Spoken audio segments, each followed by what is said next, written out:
नमस्कार, आप देख रहे हैं इंडिया वॉइस और मैं हूं आपके साथ पुष्पेंद्र चौधरी। 16 साल बाद देश में एक बार फिर जनगणना की तारीख तय हो गई है।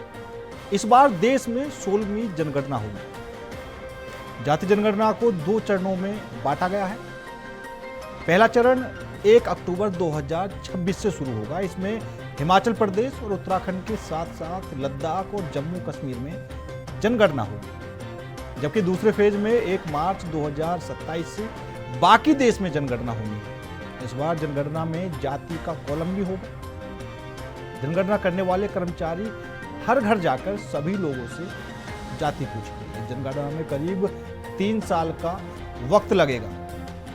जनगणना के आंकड़े साल 2030 में प्रकाशित किए जा सकते हैं। इसका मतलब है कि साल 2029 में लोकसभा चुनाव के बाद जनगणना के आंकड़े प्रकाशित हो सकते हैं। जनगणना करने वाले कर्मचारी घर घर जाकर लोगों से पूछताछ करेंगे। यह काम 9 फरवरी से 28 फरवरी 2028 तक होगा। 1 मार्च से 5 मार्च तक रिवीजन का काम होगा। इसके अलावा एक दिन बेघर आबादी के लिए होगा। देश के 800 से अधिक जिलों में ये जनगणना होनी है। इसमें 8000 शहरों और 600 तहसीलों में भी जनगणना होगी। इसको लेकर क्या कुछ प्रतिक्रियाएं सामने आई वो आपको सुना दें। अच्छी बात है। मुझे भी आज ज्ञात हुआ है कि 26 में अक्टूबर में होना है। और तो हम लोग के लिए, पूरे भारतवर्ष के उन गरीब परिवारों के लिए जो पिछड़ा हैं, अति पिछड़ा हैं, जिनकी गणना नहीं की जाती है, उनके लिए बढ़िया है। और मैं आपके माध्यम से माननीय प्रधानमंत्री जी को, गृह मंत्री जी को धन्यवाद देना चाहता हूँ। और माननीय मुख्यमंत्री जी बिहार को भी उन्होंने पहल किया। हम समझते हैं कि हम सब खुश हैं और जब जनना होगी तो सबका सामने आएगा। और लोहिया जी का जो मांग है कि सबका सम्मान होना चाहिए, जितनी जिसकी भागीदारी उसकी उतनी हिस्सेदारी, उस पर बातें होंगी और सबका विकास होगा, सबका भला होगा। आमार कारणे ভাল হ'ব। আৰু কাষ্ট সেন্সাস হলে অসমীয়া মুছলমান মানুহখিনিয়ে যিটো তেওঁলোকে ইমান দিন আশা কৰি আছিল যে দেশী, জলহা, চয়দ তেওঁলোকে নিজৰ নিজৰ জাতি লিখিব পাৰিব। আৰু বৰাক উপত্যকাটো মৈমাল আদি জাতিয়ে ফিচাৰমেনসকলে নিজৰ বিভিন্ন দাবীৰ কথা কৈছিলে। প্ৰথম দাবীটো আছিল যে সেন্সাস কৰিব লাগে। এই কাষ্ট সেন্সাসৰ ফলত অসমীয়া মুছলমান মানুহখিনি আৰু বৰাকৰ খিলঞ্জীয়া মুছলমানখিনিয়ে নিজৰ জাতিটো লিখিব পাৰিব। আৰু জাতি আৰু মানুহৰ সংখ্যা গম পালে বাকি কথাবিলাক পাতিব পৰা যাব। शुरू हो जाए तभी मानना चाहिए। प्रारंभ तो हो जाए, शुरुआत तो हो। लेकिन अभी जैसे महिला आरक्षण बिल पारित हो गया लोकसभा में, इस पे ये परिसीमन भी होना था, क्योंकि परिसीमन की प्रक्रिया भी आगे बढ़नी थी। लेकिन 27 से शुरू होगा, फिर जनगणना के बाद परिसीमन होता है। तो क्या ये लंबे समय तक के इसका मतलब ये है कि परिसीमन भी खटाई में पड़ेगा, क्योंकि जैसे जनगणना होगी तुरंत वो तुरंत रिपोर्ट तो देगी नहीं, क्योंकि सब डाटा इकट्ठा करेंगे सभी प्रदेशों से और उसके बाद फिर एनालिसिस करके उसको भारत सरकार को सौंपेंगे।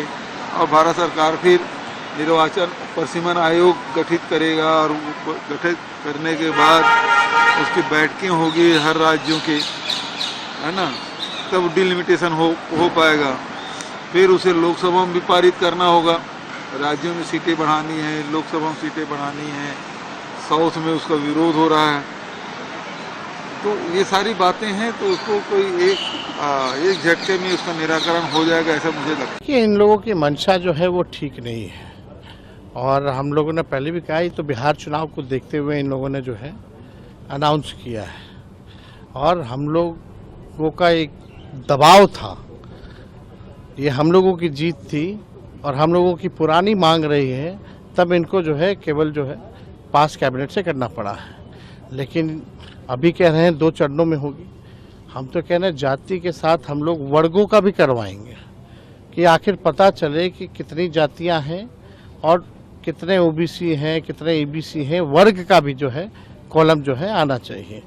और हम तो मांग करते हैं, मुख्यमंत्री जी को भी हम चिट्ठी लिखने वाले हैं, कि जो बिहार में महागठबंधन की सरकार हम लोगों ने जो 65% जो आरक्षण बढ़ाई, टोटल 75%, उसको जो है शेड्यूल 9 में डाला जाए। आखिर भारत सरकार या अमित शाह इस पे क्यों नहीं कुछ बोलते हैं? आप आंकड़े तो आगे आंकड़े के अनुसार तो हमको काम जो हम लोगों ने किया है, आरक्षण की सीमाएं बढ़ी है, तो आप तो बिहार के आरक्षण को शेड्यूल 9 में ना रख के राज्य जातिगत जनगणना पर ही करेंगे चर्चा। चर्चा में शामिल होने के लिए हमारे साथ भारतीय जनता पार्टी से केसी जैन जी मौजूद हैं। सर आपका बहुत बहुत स्वागत है। कांग्रेस से कमालुद्दीन रजा साहब हमारे साथ मौजूद हैं। सर आपका बहुत बहुत स्वागत है। और वरिष्ठ पत्रकार हेमंत गुप्ता जी भी हमारे साथ मौजूद हैं। सर आपका भी बहुत बहुत स्वागत है। सबसे पहले हेमंत गुप्ता जी आपसे ही शुरुआत करूंगा। एक सीधा सा और सटीक विश्लेषण जातिगत जनगणना को लेकर, क्या कुछ फायदा, क्या कुछ नुकसान? पुष्पेंद्र जी, जाति जनगणना जो है वो एक संवैधानिक मुद्दा है और ये सीधे सीधे आर्टिकल 246 को केंद्रित करता है। इसके तहत हर 10 साल में केंद्र सरकार को जाति आंकड़े प्रस्तुत करने हैं। ये जाति जनगणना इसमें भी बहुत ज्यादा महत्वपूर्ण है कि आपका जो देश भारत, हमारा जो हिंदुस्तान है, उसका जो अंतिम सर्वे 1931 में हुआ, उसके हिसाब से इस देश में ओबीसी की जो भागीदारी थी वो करीब 64% थी, ऑफिशियली ये 52% थी। तो इसीलिए एक देश में नारा चला, जिसकी संख्या जितनी भारी उसकी राजनीतिक उतने हिस्सेदारी। कारण क्या कि बीपी सिंह के टाइम में जो बीपी मंडल का, विंदेश्वर मंडल जी का जो आया रिजर्वेशन का जो फॉर्मूला, उसके हिसाब से ओबीसी कम्युनिटी को 27% आरक्षण मिलना था। बाद में इसी ओबीसी कम्युनिटीज में 2 क्रीमी लेयर, एक नॉन क्रीमी लेयर बना करके एनेक्चर 1 और एनेक्चर 2 डाल दिया गया। तो जो ओबीसी के जो समुदाय थे, जिनको जो फायदा होना चाहिए था, वो फायदा हो नहीं रहा था। और जब पॉलिटिकल शेयरिंग की बात आ रही थी, तो जो कैपेसिटी, जो सत्ता का जो गलियारा है, उसमें बंटवारे में ओबीसी को दरकिनार किया जा रहा था। तो जब ओबीसी का जब आर्थिक, जिसको कहते हैं ना कि आप जाति जनगणना आधारित क्या है, विभिन्न जातियों पर उसकी जो सामाजिक आर्थिक स्थिति, शैक्षणिक स्थिति को देख करके आप करते हैं। और ये आपको डिफाइन करता है आर्टिकल 15(4), 16(4), ये आपको पिछड़े वर्गों के लिए प्रावधानित किया जाता। तो जाति जनगणना जो थी वो सामाजिक और आर्थिक स्थिति का अध्ययन करने के लिए ये जनगणना बहुत जरूरी था। तभी देश का विकास है कि जो आपके पिछड़े लोग हैं उसको मुख्य धारा लाना होगा। और नीति के आधार कहती थी कि जाति के आधार पर जनसंख्या का जो जनगणना होता था, तो जनसंख्या के आधार पर नीति बनाने में सरकार को मदद मिलती थी। तो जाति जनगणना राजनीतिक दलों, वोट की राजनीति के द्वारा भी किया जाता था और उसके फायदे के लिए भी किया जा रहा है। ये एक राजनीतिक मुद्दा है, संवैधानिक मुद्दा, सॉरी राजनीतिक नहीं, संवैधानिक मुद्दा है जी। ठीक है केसी जैन जी, क्योंकि अब जातिगत जनगणना के लिए भी सरकार पूरी तरीके से तैयार है, लेकिन कांग्रेस की तरफ से वही, क्योंकि विपक्ष से सवाल भी खड़े किए जाते, 3 साल का समय इसमें लगेगा, उस पर भी कांग्रेस सवाल खड़े कर रही है। जी देखिए, कोई भी काम हो तो उसके लिए सर्वे बहुत आवश्यक है। रही बात समय की, अभी आप ये देखिए कि यही कांग्रेस, यही समाजवादी पार्टी, यही ममता बनर्जी, जब जो इससे पहले जब ये हुआ कि भाई जीएसटी लागू होना चाहिए, जीएसटी लागू भी हुआ, जबकि वो बहुत तमाम सारे सर्वे के बाद तमाम सारे जो विशेषज्ञ हैं कॉमर्स से जुड़े हुए और अर्थशास्त्री, उनकी राय लेने के बाद वो एजेंडा तय हुआ। उसके बाद भी उसमें तमाम सारे संशोधन समय समय पर किए गए। ये कह रहे कि जल्दबाजी में आपने जीएसटी लागू कर दिया, जीएसटी के लिए तो बहुत समय चाहिए था, आपने क्यों लागू कर दिया। अब रही बात जनगणना की, तो जनगणना में जिस तरीके से आप देखिए, सिर्फ महाराष्ट्र में 4 लाख से ज्यादा जातियां हैं, केवल महाराष्ट्र में। तो ऐसे में अगर सर्वे होगा कि भाई कौन सी जात का क्या स्तर है, और सिर्फ ये नहीं कि कौन सी जात के कितने लोग हैं। उनकी अभी आदरणीय हेमंत जी ने बहुत अच्छी बात कही कि सर्वे की आवश्यकता क्यों, या ये जो डाटा आता है इसकी आवश्यकता क्यों उनको पड़ती। तो जाहिर सी बात है, सरकार इसके अनुसार ही नीति निर्धारण जो तत्व है उनको निर्धारित करते हुए नीति निर्धारण करती है कि किस तरीके से जो हमारे जो समाज की विकास की मुख्य धारा में जो पीछे रह गए उनको किस तरीके से साथ में लाया जाए। तो ऐसे भी उनकी आर्थिक स्थिति क्या है, परिवार में कितने लोग हैं, सामाजिक स्थिति उनकी क्या है, और उनका पढ़ाई का स्तर क्या है, एजुकेशन उनकी क्या है, और उनकी नौकरी में कितनी विभागता है, अगर इन सारी चीजों का डाटा कलेक्शन किया जाएगा और एक चार्ट बनेगा और 4 लाख जातियां केवल महाराष्ट्र में पूरे देश का सर्वे होगा तो कुछ तो समय लगेगा। बिल्कुल। अब ये कहें उसमें समय भी ना लगे, समय लगेगा, लेकिन इस समय के साथ साथ इसके जो परिणाम होंगे वो बहुत सुंदर होंगे। उद्देश्य क्या है हमारा? अगर हम अपने उद्देश्य में नहीं सफल हो रहे, केवल आंकड़ेबाजी हो रही, जैसा कि इसके पहले कांग्रेस के समय में 2007 हुआ कि भाई इन्होंने जाति जनगणना तो कराई, लेकिन कहीं पे भी उसकी जो रिपोर्ट थी, रिपोर्ट भी सार्वजनिक मंच पे नहीं रखी गई, वो सारा डाटा भी छुपा लिया गया। और अभी जो आप प्रोमो सुना रहे थे उसमें कांग्रेस के एक साथी कह रहे थे कि भाई महिला आरक्षण जिस तरीके से पास कर दिया, लेकिन अभी लागू, अरे आपने तो सदन के अंदर महिला आरक्षण का विरोध किया, वो चाहे लालू प्रसाद यादव रहे हो, चाहे माननीय मुलायम सिंह यादव जी रहे हो, तो मुलायम सिंह यादव जी, लालू जी ने तो इस महिला आरक्षण का विरोध किया। लेकिन कम से कम महिला आरक्षण भी अगर लागू हुआ है, किन किन क्षेत्रों में किन किन सीटों को आरक्षित किया जाएगा, 33% अगर सदन के अंदर महिलाओं का आरक्षण आया है तो उसमें भी उसका सर्वे होना आवश्यक है। क्योंकि अगर कहीं पे महिला, कहीं पे मान लीजिए हेमा मालिनी जहां से लड़ती है, अब वहां पे हेमा मालिनी लड़ रही है या कोई दूसरी महिला लड़ रही है, तीसरी महिला लड़ रही, पता चल रहा है वहां पे महिलाओं का प्रतिनिधित्व तो ऑलरेडी है, अगर हम उसी सीट को रिजर्व कर दे तो क्या मतलब निकलेगा इसका? तो ये सर्वे होना जरूरी है कि कहाँ पे महिलाएं पिछड़ी रह गई, कहाँ पे उनको भागीदारी नहीं मिली है। ठीक है रजा साहब, उन चीजों को भी तय किया जाएगा। रजा साहब, इसका सर्कुलेशन भी होता है समय। रजा साहब, अभी तो जनगणना हुई भी नहीं है, आपको नींद आ गई शायद। मैं बोलो आप सोने से लगे हुए थे। 2 चरणों में ये जनगणना होनी है, 1 अक्टूबर 2026 से शुरू होगी और दूसरी 1 मार्च 2027 से। कांग्रेस की तरफ से क्या कुछ आपत्ति है फिलहाल? पुष्पेंद्र जी नमस्कार, पैनल में बैठे हुए सभी लोगों को जो है मेरा जो है नमस्कार। देखिए, सबसे पहले तो जो है मैं अपने जो है देश के जो है जन जन के दिल के धड़कन जननायक एलओपी राहुल गांधी जी का आभार प्रकट करता हूँ। एक पहले तो जो है एक व्यक्ति होने के नाते। किस लिए? लगातार जो है, अब सुन ले, देखिए अब बोले तो सुन ले, बधाई तो हम कोई दे रहा है तो अब तो नहीं ले रहा है। मेरा कहना है कि एलओपी जननायक राहुल गांधी जी, चाहे वो भारत जोड़ो यात्रा आप देखे हो, भारत जोड़ो न्याय यात्रा देखे हो, चाहे कई रैली देखे हो, वो लगातार जो है मतलब जो है जातीय जनगणना को लेकर कि ये हमारा फर्स्ट स्टेप है और उसके लेकर कई सवाल ये भारतीय जनता पार्टी की तरफ से मतलब जो उठाने लगा। कोई कहने लगा कि जो करेगा, ये कौन बोला था भारतीय जनता पार्टी की तरफ से, अच्छा से याद होगा जो है, मेरा कहना है कि जो करेगा जात की बात उसको मारेंगे जो है घुमा के लात, ऐसा कुछ भी जो है मतलब भारतीय जनता पार्टी की तरफ से जो है बोलने को न जाने क्या क्या जो है। जब राहुल गांधी जी लगातार हर मन से जो है अपनी बात जो बोल रहे थे कि ये होनी चाहिए कि जिसकी जितनी भागीदारी उतनी हिस्सेदारी, तो उसको पूछ दे रहे थे कि इसका ये क्या है, तो राहुल गांधी जी उस पर भी जवाब दे रहे थे कि ये हमारा फर्स्ट मतलब ये है, ये एक मान लीजिए कि हम एक्सरे करते हैं उसमें बीमारी को पकड़ते हैं, बिल्कुल, और उसके बाद से जो भी डिजीज है उसको लेकर हम उसके लिए एक टैबलेट या जो भी कुछ लगना देते हैं। तो जो बताने लगे उस समय भारतीय जनता पार्टी से एक जन सैलाब की तरह बधाई देता हूं मैं भारतीय जनता पार्टी को।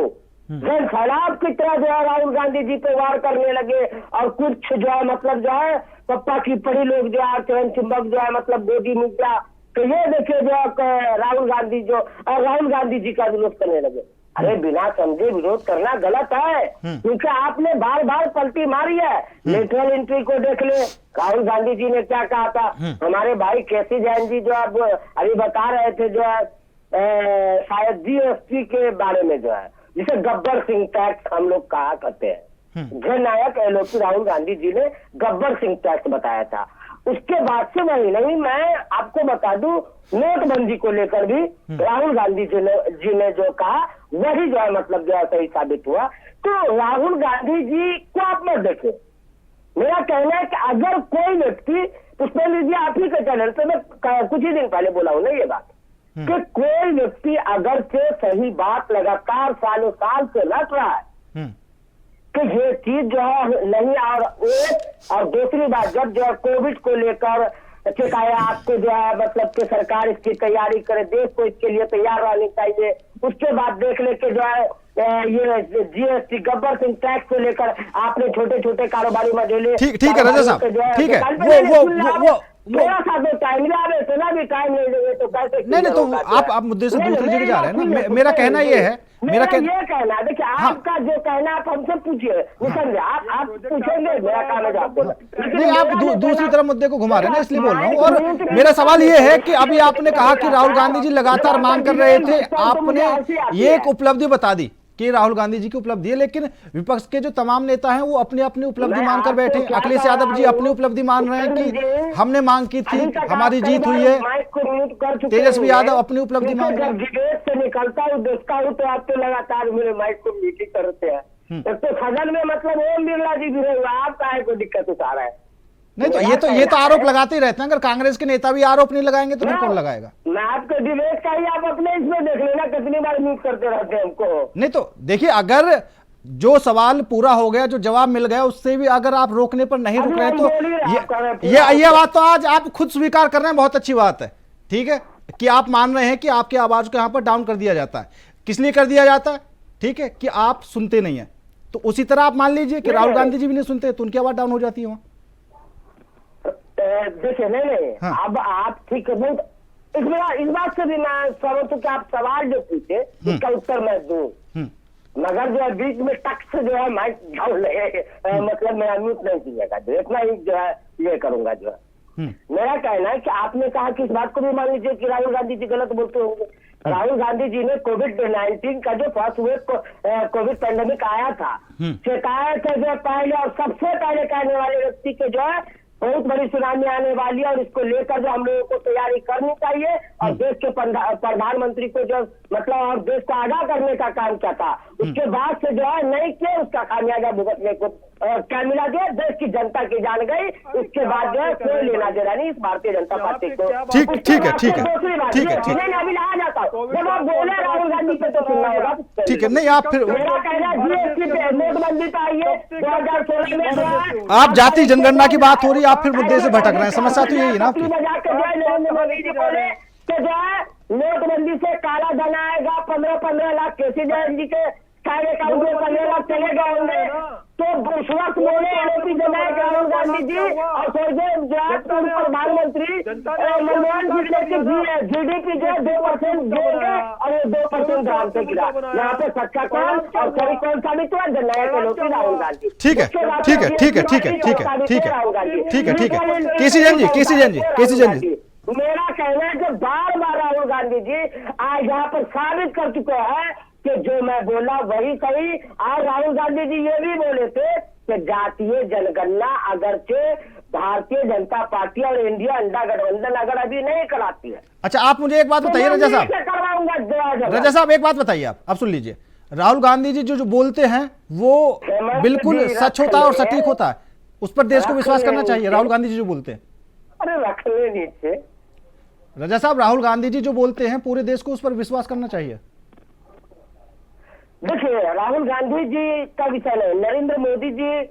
अब आप राहुल गांधी जी पर बात कर रहे थे, अब मैंने सवाल किया तो अब उनका विषय नहीं है। मैं तो मिसाल ही दे रहा हूँ, आप मिसाल एक चलेंगे तो नहीं, मैं भी तो आपको मिसाल ही दे रहा हूँ ना। अभी आपने कहा कि राहुल गांधी जी ने पहले से सब चीजों को बता दिया था। अगर आप मुझे नहीं सुनना चाहते तो बोल दे क्लियर, मैं चुप कर बैठता हूँ। आप नहीं, इतनी देर से कौन बोल रहा है? इतना समय दे दिया आपको, उसके बावजूद भी आप बोल रहे हैं मुझे नहीं सुनना चाहते।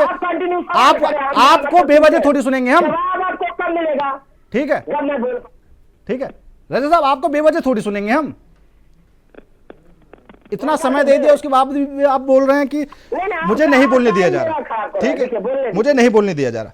ठीक है, मैं चलिए ठीक है, मैं आपसे सवाल नहीं ले रहा, आप थोड़ा सा पानी पी लीजिए, शांत हो जाइए। हेमंत गुप्ता जी, अभी रजा साहब ने साफ तौर पर कहा कि राहुल गांधी जी ने पहले से ही सब बातों को बता दिया था क्या होगा क्या नहीं होगा। तो अभी तो मैं सोचने पर ये मजबूर हूं, राहुल गांधी जी नेता हैं या फिर परमात्मा है। दूसरा ये अभी आपने मध्य प्रदेश में देखा होगा, जैसा रजा साहब बोल रहे हैं कि उनकी बातों पर ध्यान देना चाहिए, अगर उनकी बातों पर ध्यान देना चाहिए रजा साहब, तो वहां पर एक झूठ और फैला रहे हैं कि उधर से ट्रंप का फोन आया मोदी जी को, और वो जो थोड़ी सी भाषा थी वो भी देखने वाली बात है। यहाँ पर हेमंत गुप्ता जी जानते बताएंगे। पुष्पेंद्र जी, आज आप ऐसा सब्जेक्ट में मुझे बैठाया है कि आपको बताऊं, ये एक पत्र दिखा रहा हूं मैं। ये पत्र है 2022 का, मार्च में। ये मेरे द्वारा राष्ट्रपति जी को थ्रेट के रूप में दिया गया है, और इसी के बाद सर्वोच्च न्यायालय ने इस मैटर पर ट्रिपल टेस्ट करने के लिए 15 दिसंबर 2022 को कहा था, एकदम स्पष्ट कहा था कि भाई उन्होंने पिछली बार जो 4 मार्च 2021 को किशन राव गलवी बनाम महाराष्ट्र सरकार में ट्रिपल टेस्ट करने का जो आदेश दिया था, उसके आधार पर जातीय जनगणना करानी थी। अब ये ट्रिपल टेस्ट क्या था? राज्य के भीतर स्थानीय निकायों के रूप में जो पिछड़ेपन की प्रकृति और जो प्रभाव समकालीन कठोर अनुभव होता था, उसके जांच के लिए एक समर्पित आयोग की स्थापना करनी थी। दूसरा क्या था? आयोग की सिफारिशों के आलोक में स्थानीय निकायवार प्रावधान दिए जाने के बाद आवश्यकता जो आरक्षण का था उसका अनुपालन को निर्दिष्ट करना था। और तीसरा क्या था? जनगणना हुआ, जातीय जनगणना की तो बात छोड़ दीजिए, वो एक बात पूछ रहा था, जनगणना हुआ कि कब हुआ? जनगणना कब हुआ पूरे देश में? जनगणना जातीय जनगणना नहीं मान रहा हूँ। जनगणना कानून कब का मालूम है आपको? 1948 में 1942 से 40 गिनाने लगेंगे। अरे आपसे महोदय तो नहीं पूछ रहा हूँ, आखिरी जनगणना कब हुआ था? 32 में। अरे जातीय जनगणना नहीं पूछ रहा हूँ मैं, जनगणना पूछ रहा हूँ। हमें जातीय जनगणना से मतलब जनगणना की क्या? देखिए पार्टी की सरकार जो है, कैसे आप से बैठ जाते हैं, आप क्या बहस करते हैं? जो रजा साहब समस्या यही है, रजा समस्या यही है। मैं आपको पूरा समय दे रहा हूँ, मैं आपको पूरा समय देता हूँ, मैं आपको पूरा समय देता हूँ, मैं आपको पूरा समय देता हूँ। अगर आपको किसी से आपत्ति हो, हमारे भाई बैठे हुए देखिए, आप सुन लीजिए ना, इनसे सुन लीजिए, सुन लेंगे। मुझे तो लग रहा है कि एंकर आप ही सवाल कर रहे हैं। मैं आपसे बोल रहा हूं कि आपको पूरा समय दिया जाएगा, आपको पूरा समय दिया जाएगा। आपको अगर आपत्ति है किसी से, आप अपनी बारी पर बोल दीजिए। आप बोल रहे हैं बीच से, ठीक है, ये कोई तरीका थोड़ी आप डिबेट का माहौल खराब कर रहे हैं। हेमंत गुप्ता जी, वैसे पुष्पेंद्र जी आपको बता दें कि 2019 में प्री टेस्ट के रूप से अगस्त और सितंबर में जनगणना का कार्यक्रम हुआ था, लेकिन वो कंप्लीट नहीं हो पाया था। खैर कोई बात नहीं, हम लोग इस पर अभी डिस्कस नहीं करें। हम अब ये कह रहे ट्रिपल टेस्ट का जो तीसरा अनुभव था, जो सुप्रीम कोर्ट ने स्पष्ट कहा था कि किसी भी मामले में आरक्षण अनुसूचित जाति, अनुसूचित जनजाति, पिछड़ा वर्ग के लिए आरक्षित सीटों में 50% से अधिक नहीं होगा। तो अभी राज्य के जो मिस्टर यादव अभी जो कह रहे थे, तेजस्वी यादव साहब, कि हम 65 कर देंगे, तो कर्नाटक में कहीं 65 कर दिया गया था।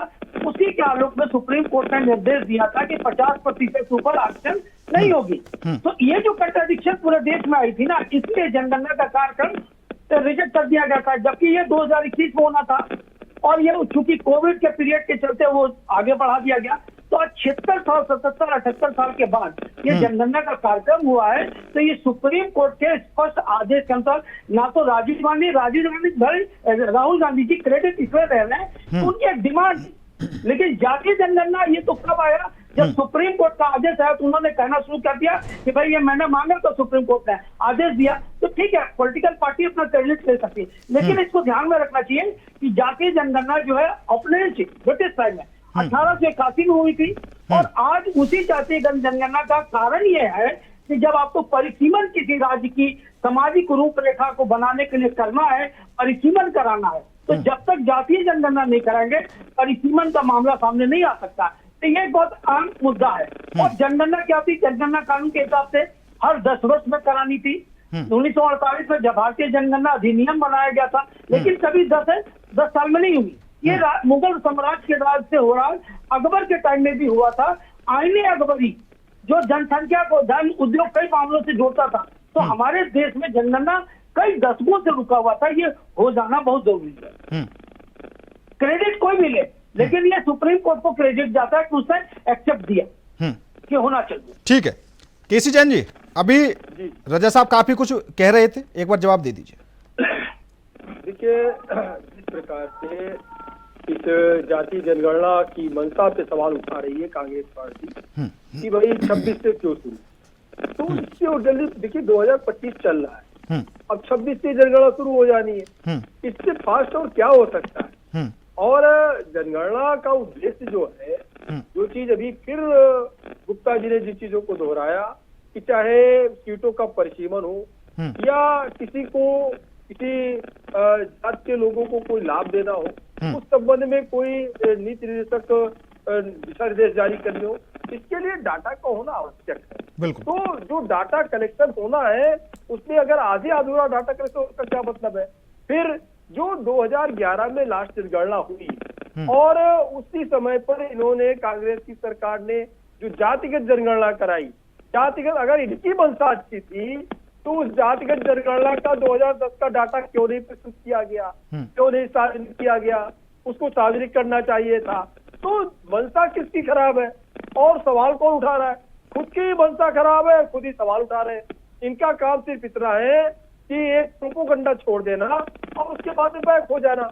अब देखिए, जिस समय पर कांग्रेस की सरकार थी और माननीय मनमोहन सिंह जी प्रधानमंत्री थे, इन्होंने एक बिल पास किया कि किसानों की भूमि अधिग्रहण का बिल पास किया कि भाई जो भी किसानों की जमीन है वो ले ली जाएगी और उनका यूज हो या ना हो वो सरकार के पास रहेगी। फिर उसमें इसके पहले क्या था, इसके पहले ये रहता था कि अगर आप 5 से 10 साल के बीच में उस जमीन का किसी भी तरीके का कोई उपयोग नहीं करते तो वो जमीन वापस चली जाती थी किसानों के पास पे। और इसको क्या हुआ, इन्हीं की सरकार ने उस बिल को पेश किया कि वो वापस जमीन नहीं जाएगी और उसके बाद में राहुल गांधी जी ने सदन के अंदर खड़े होकर के पर्चे फाड़ना शुरू किया, मतलब कि सरकार के बिल को फाड़ना शुरू किया और अपनी सरकार का ये दिखाने के लिए कि राहुल गांधी जी कुछ अलग कर रहे हैं। तो देखिए, और जिसको ये बता रहे हैं, अभी जीएसटी का बता रहे थे या कोरोना काल को बता रहे थे, कोरोना काल को पूरा विश्व ने सराहा, सबसे कम कैजुअलिटीज यहाँ पर हुई, जिस तरीके की सतर्कता यहाँ बढ़ती गई। दूसरी बात क्या है कि अगर वो सतर्कता नहीं बढ़ती जाती फर्स्ट टाइम पे, किसी को कुछ नहीं पता था पूरे विश्व को कि कैसे इसको संभाला जाए, केवल लॉकडाउन ही सबसे बड़ा इसका एक जरिया दिखाई दे रहा था। अगर वो नहीं होता तो बहुत बड़ी कैजुअलिटीज होती, जिस प्रकार से अन्य राष्ट्रों में कैजुअलिटीज हुई और इसको पूरे विश्व ने सराहा। और ये कह रहे हैं कि नहीं आपने गलत निर्णय लिया। फिर कांग्रेस इन्हीं मुद्दों पे, जीएसटी, कोरोना जैसे मुद्दों पर ये 2 बार 3 बार पब्लिक के बीच में जा चुके। परिणाम क्या हुआ, चाहे विधानसभा में हो मात खानी पड़ती है, चाहे लोकसभा में मुंह की खानी पड़ती है। जनता ने किसको सराहा, जनता ने मोदी के काम को सराहा। और देखिए कमालुद्दीन जी, देखिए एक चीज और है, सुन लीजिए, अरे सुन लीजिए ना, मैं आपको 20 मिनट आप बोले डिबेट में, 40 मिनट के अभी तक डिबेट हुई, उसमें आप 20 मिनट तक बोले, केवल आप बोले, आधा पीरियड आप बोले। देखिए, जो जातियां ऑलरेडी पहले से है पुष्पेंद्र जी, जो जातियां पहले से है ऑलरेडी, उनको किसकी कितनी भागीदारी मिल रही।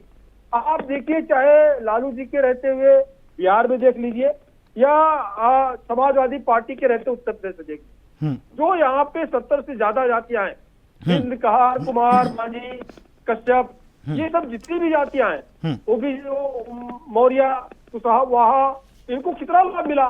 ओबीसी का मतलब क्या हुआ, उत्तर प्रदेश में ओबीसी का मतलब सिर्फ यादव और उसके बाद में वर्मा, कुर्मी।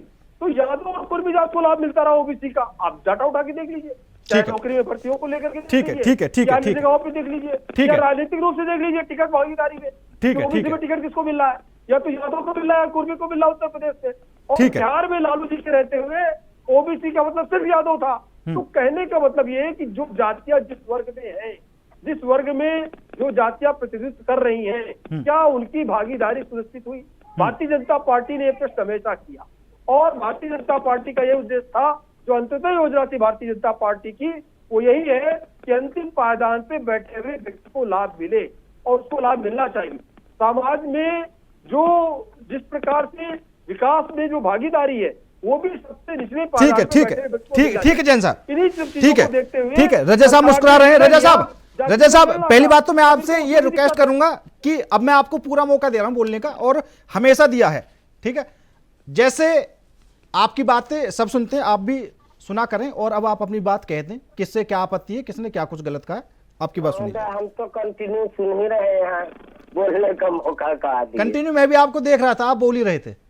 आप प्रश्न किए, जवाब ही नहीं, आप अपने प्रश्न का सुनना चाह रहे थे, तो इसमें मेरा प्रॉब्लम थोड़ी है। और मैं उसी प्रश्न का उत्तर दूंगा महोदय जो प्रश्न आप किए थे। आपने कहा प्रश्न हमसे किया, तो हम तो आपके प्रश्न का सम्मान किए तो बिल्कुल हाँ हम उसका जवाब दे रहे हैं। आपने कहा कि क्या जो है राहुल गांधी जी जो बोल रहे हैं तो वो मान लिया जाए, तो मैं वहां पे अभी स्टार्ट ही किया था, अब झट से जो बीच में जो बोल दिए। अब सुन तो ना पूरा, जब तक सेंटेंस पूरा नहीं होगा अब सुना दीजिए, रोक कैसे पा रहा है? बोल दीजिए। मेरा कहना है कि राहुल गांधी जी हो, नरेंद्र मोदी जी हो, या फिर जो है मतलब कोई भी जो है मतलब लीडर हो, मायने ये नहीं रखता कि राहुल गांधी जी मतलब जो है कई बात को मान लिया जाए। अगर से राहुल गांधी जी बार बार बोले, मैंने बताया और प्रूव करके बताया, नोटबंदी, जीएसटी, उसके बाद से लेटरल एंट्री का, उसके बाद से 3 काले कुर्सी कानून, उसके बाद से इन सभी चीजों को कि राहुल गांधी जी ने इसको लेकर बोला कैसा है और राहुल गांधी जी की बात सही साबित हुई। तो अगर कोई लगातार जो है मतलब विजन रखता है, सोच रखता है, देश को जो है उन्नति और प्रगति जो है शक्तिशाली बनाने की सोच है आगे के अंदर, तो बिल्कुल जो है चाहे वो नरेंद्र मोदी हो, चाहे वो जो है राहुल गांधी हो, बात माननी चाहिए। और यहाँ पे राहुल गांधी जी 4 नंबर पे निकले, इसमें कोई संकोच नहीं। आप चाहे जितना बोल ले, कोई चाहे जितना बोल ले, क्योंकि ये तो जो है मतलब आईना की तरह साफ है ना। नोटबंदी से जो है 15 लाख रुपया किसी को आया कि नहीं, हम नहीं जानते, केसी जैन जी को आया होगा। मेरा कहना है कि जातीय जनगणना को लेकर कांग्रेस पार्टी समेत जो है लोग राहुल गांधी लगातार आवाज सालों साल से उठा रहे हैं, और उसके बाद से ये उसको फर्स्ट ये बताया कि हम जो जातीय जनगणना करेंगे इसमें कई फेज आएंगे और हम इसमें क्या क्या करेंगे। उस वक्त मैंने कहा कि मैं मतलब इनको बधाई देता हूँ भारतीय जनता पार्टी को कि पूरे एक जो है मतलब जो है पूरी तरह से टूट पड़े और जो है कुछ ये विरोध करने लगे। बोले ये जातीय जनगणना का इतना विरोध किए, करते करते ये बोलेगा जो करेगा जात की बात उसे मारेंगे अल्लाह। और आज वही चाहते इसे ही कहते थूक कर काटना। अरे अगर कोई सही बोल रहा है तो मानने में क्या दिक्कत है? हर बात राहुल गांधी जी की सही साबित हो रही है, सत्ता में नहीं, इसका मतलब थोड़ी जो है। तो सही अगर बोला जाए और सत्य अगर कोई बोल रहा है, साबित हो रहा है, भले ही आप उसे न माने, इतिहास में जो लिखा जाएगा तो एक लीडर था जो हर बात आदमी की सही साबित हुई, लेकिन जो मतलब चंद जो है मतलब चिंटू थे जो लगातार ये बनाकर बैठे हुए। ठीक है केसी जैन जी जवाब दे देंगे। ठीक है केसी जैन जी। नहीं देखिए जो राहुल गांधी जी की तारीफ कर रहे हैं तो कांग्रेस के प्रवक्ता है, इनकी मजबूरी है, इनकी जिम्मेदारी है कि केवल कांग्रेस की बात करें।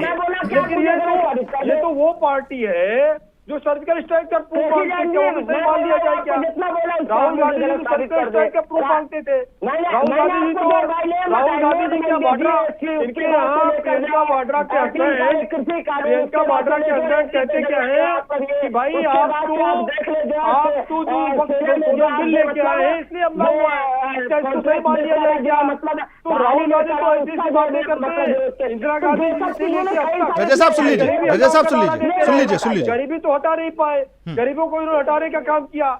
इन्होंने कहा कि भाई 5 रुपए पर डे कमाने वाला व्यक्ति अमीर है, उसको अमीर की श्रेणी में रख दीजिए। जो 5 रुपए डेली का खाना खा सकता है वो अमीर आदमी है, ये कांग्रेस ने कहा। क्या इसको सही मान लिया जाए क्या? तो कांग्रेस की नीतियां तो ऐसी रही कि गरीबों को कुचलने और हटाने वाली नहीं। फिर अगर जिसकी आज आप बात कर रहे हैं, जिस जाति जनगणना की बात कर रहे हैं, जाति जनगणना से आपको इतना ही प्रेम था, 70 सालों तक आपने राज किया और अभी मनमोहन सिंह जी की सरकार थी इसके पहले, क्या कर रहे थे आप? कहाँ चले गए थे आप? क्यों जाति जनगणना नहीं कराई? 2011 में जनगणना हुई, उसके साथ आपने जाति जनगणना कराई। जाति जनगणना का डाटा आपने क्यों नहीं रखा जनता के सामने? क्योंकि आपका मन मेहमान था, आपकी पार्टी मेहमान है, आपकी भाषा मेहमान थी। आप केवल प्रोपेगेंडा क्रिएट कर रहे थे। अब आपको पीड़ा हो रही है, अब आपको दर्द हो रहा है इस बात का कि मोदी जी ने घोषणा कर दी। अब आपके हाथ में दुनिया बचा दी। इंदिरा बचाए आपके हाथ में।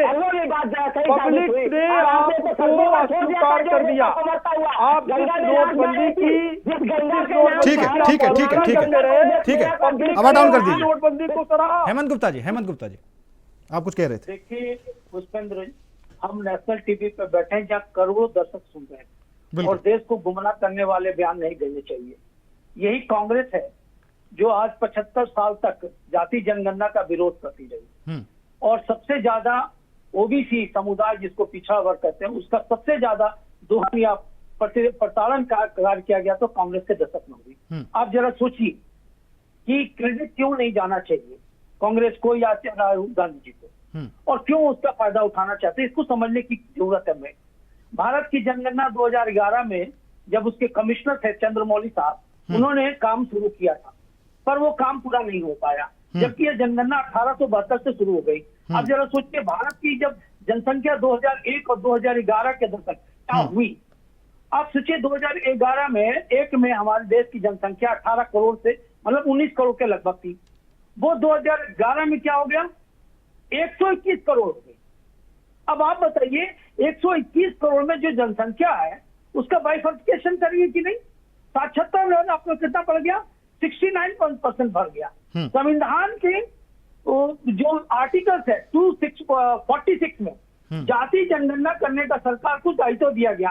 तो जरा मैं पूछना चाहता हूँ, आज जो जनगणना हो रही है क्यों नहीं कांग्रेस ने कराई, ये जनगणना का कार्य क्यों नहीं किया, जबकि ये भारत के संविधान के अभी 7वीं अनुसूची के क्रम संख्या 69 में भी ये जोड़ा गया है। जनगणना कार्य संगठन केंद्रीय मंत्रालय के अधीन आता है, जिसका सबसे बड़ा अधिकारी कौन होता है, महापंजीयक होता है, जनगणना आयुक्त होता है, जो देश की जनगणना का कार्य निर्देशित करता है, वो आंकड़ा को जारी करता है। जनगणना में डॉक्टर शिव चंद्र मौली ने क्या बोला और आप मत बोलिए, मैं बोल लूँ उसके बाद बोलिएगा। पुष्पेंद्र जी इनका डाउन कीजिए, मुझे बोलने दीजिए, ब्रेक हो जाता तो मैं रजा साहब आपके पास आ रहा हूँ इनके बाद मैं बहुत सारी बातें बता नहीं पाता हूँ। तब क्या हुआ कि भारत में ये जो 15वीं जनगणना 2011 की ये बात कर रहे हैं, क्यों नहीं कंप्लीट हुआ, हर 10 साल में होना चाहिए था, क्यों 1932 के बाद तब हुआ। तो ये कहने का मतलब है कि भारतीय जो जनगणना है वो इनके काल से नहीं हो रही है, वो तो लॉर्ड 1972 में लॉर्ड मेयो ने जनगणना का काम शुरू किया था, फिर लॉर्ड रिपुन ने 1881 में उसको पूरा किया गया था। 2011 तक भारत में कितनी बार जनगणना की जा चुकी है, मात्र 15 बार। आप 1551 में जब जनगणना जो 1948 अधिनियम के तहत किया गया था उसके आंकड़े उसी से लिए जा रहे, आज तो करंट आंकड़ा है नहीं। तो जब सुप्रीम कोर्ट इंटरवेन करने के लिए कहा और उन्होंने राज्य सरकारों को दिया कि भाई भारत में पाई जाने वाली प्रमुख जनजातियां, भारत की सबसे अधिक जातियां जैसे गोंड हुआ, भील हुआ, संताली हुआ, मुंडा हुआ, खासी हुआ, गारो हुआ, आगामी हुआ, भूटिया हुआ, केची हुआ, हुडापा हुआ, ग्रेट अंडमान हुआ, ये सभी जातियों का अगर इनको पूरी तरह से पार्टिसिपेशन नहीं मिलेगा तो ये देश की मुख्य धारा में कैसे आएंगे। अनुसूचित जाति का अलग होना है, जनजाति का अलग है, दूसरी जाति को देखिए पूरा पार्टिसिपेशन नहीं मिला।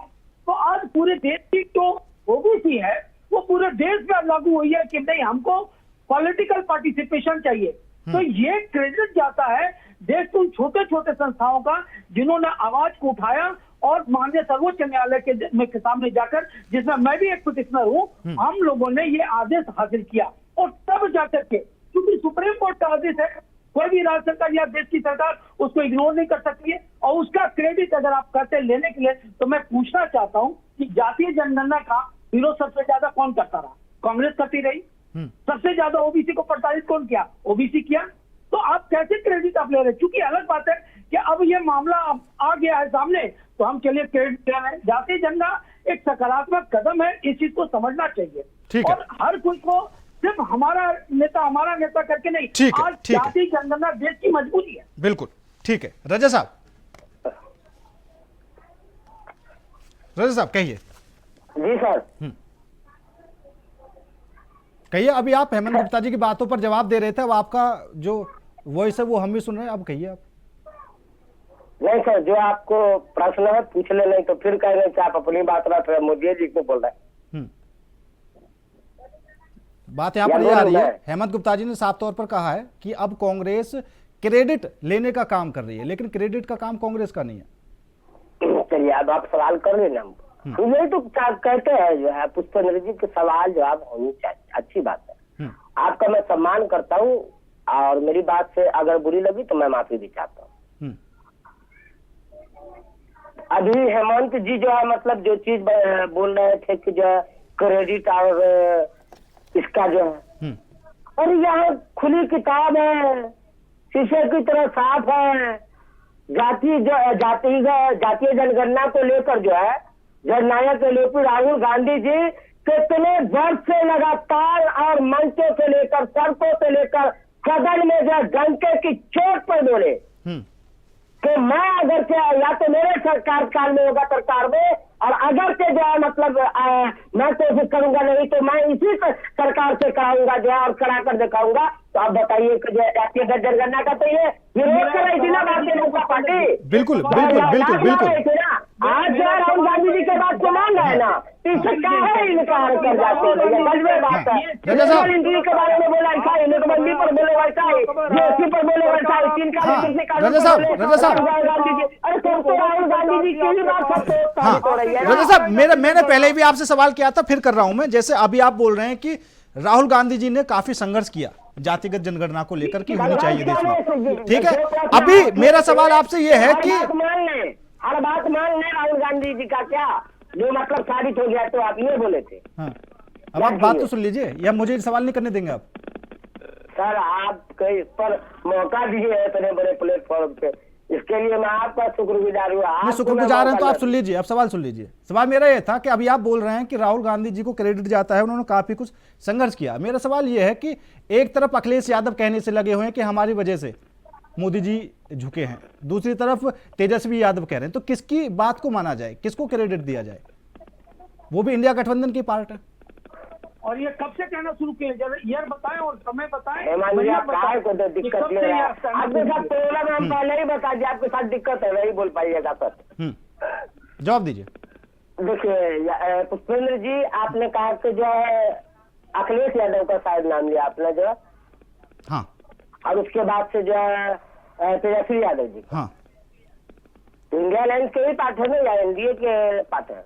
इंडिया अलायंस का पार्ट है। इंडिया अलायंस के पार्ट है, बिल्कुल अच्छी बात आपने जो है बताया। चलिए, मैं बार बार आपसे एक ही बात जो है कहा, एक तो मैं सारे चीज को प्रूफ कर दिया कि जो राहुल गांधी जी बोले वही सही साबित है, तो उसका आप मुझसे पलट कर पूछ बैठे तो क्या राहुल गांधी जी के बात को मान लिया जाए? और बात नहीं, मैं तो अभी बोल रहा हूँ, क्या किसी राजनेता, कोई नेता अगर कहता है, कुछ भी कहता हो, ठीक है, मैं तो यही बोलता हूँ, क्या मैं तो ये बोल रहा हूँ भारत सरकार के जो नेता हैं उनकी बात को मान लिया जाए क्या?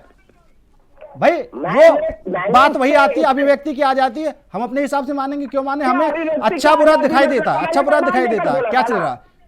मैंने तो प्रमाण देकर बोला ना, नोटबंदी से, जीएसटी से, तीन काले कृषि कानून से, लेटरल एंट्री से, उसके बाद से जो है मतलब जो अग्निवीर अग्निपथ जैसे जो स्कीम से, टोटल का जो राहुल गांधी जी बताया, और कोविड जो है पैंडेमिक को लेकर कि ये मतलब इस तरह का घातक होगा, ये इस तरह का नुकसानदायक, इससे जीडीपी गिरेंगे, ये जो काला कानून है वो सही साबित है राहुल गांधी जी की बात। तो की बात सही साबित हो रहा है, तो यहाँ पे बिल्कुल मानी जानी चाहिए। यहाँ पे मोदी जी अगर सही साबित हो जाते और 15 लाख रुपया ये रहता तो हमको भी खुशी में कर जाएंगे।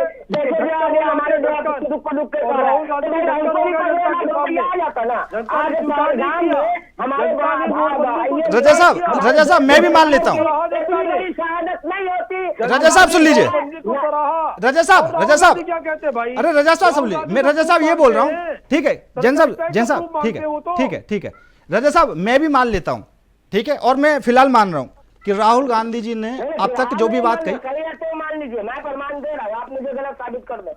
ठीक, अब सुन लीजिए, ठीक है, अब मेरी भी एक बात आप मान लेना, मैंने आपकी बात मान ली। राहुल गांधी जी ने जो कहा ठीक कहा, उनकी बात ठीक है, उन्होंने हर मुद्दे उठाए, उन्होंने जो बताया वो बिल्कुल फिट साबित हुआ। सवाल मेरा यह है कि जब वो बिल्कुल सच बोलते हैं, सटीक बोलते हैं, तो क्यों देश की जनता उन पर विश्वास नहीं कर रही है? सवाल तो मेरा यह था कि विश्वास नहीं करना चाहिए, अब सवाल यह है कि विश्वास क्यों नहीं कर रही है? पुष्पेंद्र जी, ये भी जो है एकदम बहुत बेहतरीन सवाल। हाँ। हम देखिए, कांग्रेस की यही तो एक जो खूबसूरती है, हर सवाल को जो हम लोग कराते हैं, हाँ। भागते नहीं सवालों से, आप डरते नहीं कि जो आप देख ले अगर से तो भारतीय जनता पार्टी का कार्यकाल 14 के बाद जब से आया, एक प्रेस कॉन्फ्रेंस नहीं हो पाया। आखिरी बार जो स्वर्गीय पूर्व प्रधानमंत्री जो मनमोहन सिंह जी प्रेस कॉन्फ्रेंस कर पाए, इनके हिम्मत नहीं हुई। खैर मेरा कहना, आपने कहा कि अभी आपका प्रश्न क्या था? चक्कर ये है ना कि आप अगर ज्यादा जोर लगाकर बोलेंगे तो भूल ही जाएंगे।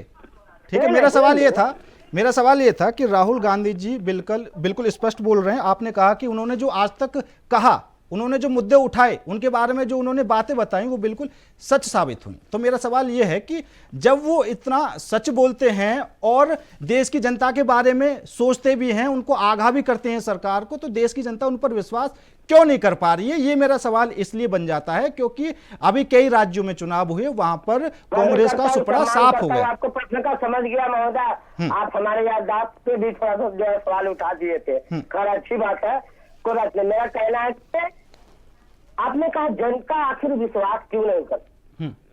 आज भी 60% जनता जो है किसके जो है मतलब इसमें फेवर में है, सत्ता पक्ष के या विपक्ष के? जनता विश्वास करती है। खैर हम उसे ठीक है, जो सरकार में जो है मतलब नहीं बदल पाते, सत्ता में नहीं आ पाते, कितना परसेंटेज जो है मतलब जो है सरकार बने? अभी तक हर 240 रह गए बेचारे, 400 पार चिल्लाते जो 240। आप बीजेपी को छोड़ दीजिए रजा साहब, आप कांग्रेस की बात कीजिए। मतलब तो बता रहे हैं ना, कहने जो आज भी जो है मतलब जो सबका सीन जो है सरकार है, उसके खिलाफ जो है 60% 60% आप मान जनता खिलाफ है ना, समर्थन में थोड़ी है वो, देख लेना आप। सरकार का मतलब क्या होता है? सरकार का मतलब क्या होता है? ठीक है, आप शायद स्पष्ट मेरे हिसाब से जवाब दे भी नहीं पा रहे। हेमंत गुप्ता जी, क्योंकि कई राज्य ऐसे थे जहां पर कांग्रेस की सरकार थी, विश्वास की बात आती है, जनता विश्वास करती है तो फिर वहां से भी सरकार चलेगी। पंजाब एक उदाहरण है जीता जागता, अभी राजस्थान भी है, कई राज्य हैं जहां से सरकार चलेगी।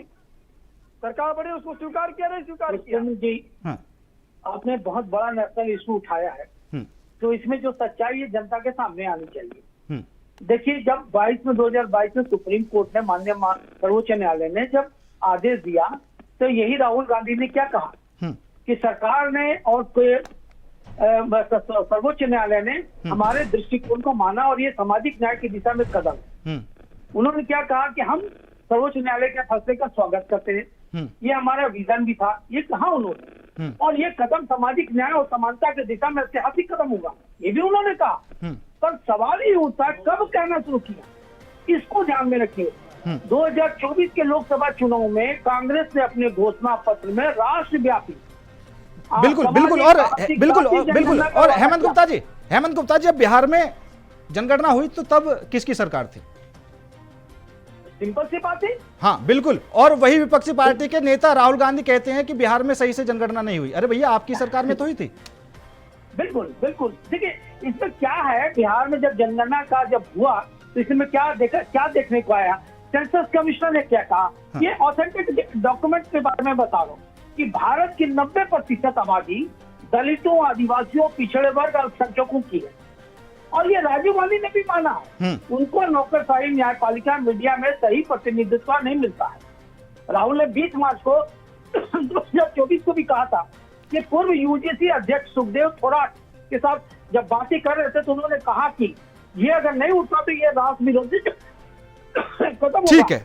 कि अगर ये जाति जनगणना होती है तो हम अपने सांसदों को कहेंगे कि आरक्षण की ठीक है। हेमंत गुप्ता जी, समय कम है, माफी चाहूंगा, आपका जवाब पूरा नहीं हो पाएगा। रजा साहब, आपका भी बहुत बहुत धन्यवाद। केसी जैन जी, आपका भी बहुत बहुत धन्यवाद, और हेमंत गुप्ता जी, आपका बहुत बहुत धन्यवाद।